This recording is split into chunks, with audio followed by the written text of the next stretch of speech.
Hello বন্ধুরা, কেমন আছো তোমরা সবাই? আমি আলপনা চলে এসেছি তোমাদের কাছে আরও একটা নতুন দিনের গল্প নিয়ে। তো আজকের গল্পটা হচ্ছে চিড়িয়াখানায়। আমরা সবাই মিলে চিড়িয়াখানায় চলে গেছিলাম। আর আমরা তো সবাই জানি না, আমাদের কাছে খুব প্রিয় একটু বেশি ঠান্ডা আর চিড়িয়াখানা, এই কম্বিনেশনটা। তো এবারে চিড়িয়াখানায় গেছি আমি প্রায় 8 বছর পরে, আমার বিয়ের পরে।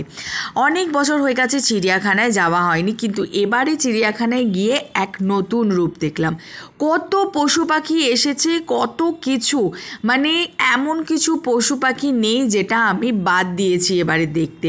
আগে তো কিছু দেখতেই পেতাম না, এখন সমস্ত কিছু। আর সবচেয়ে যেটা সুন্দর, এইটা দেখো, ময়ূর পেখম তুলেছে। এটা মানে এই ফার্স্ট টাইম আমার জীবনে আমি দেখলাম। তাই এবারে চিড়িয়াখানার এক্সপিরিয়েন্সটা জাস্ট অসাধারণ, তাই তোমাদের সাথে শেয়ার করলাম। তোমরা অবশ্যই চিড়িয়াখানায় গিয়ে কিন্তু দেখো, আর ভিডিওটা কেমন লাগলো আমাকে অবশ্যই জানিও। Like, share, comment, subscribe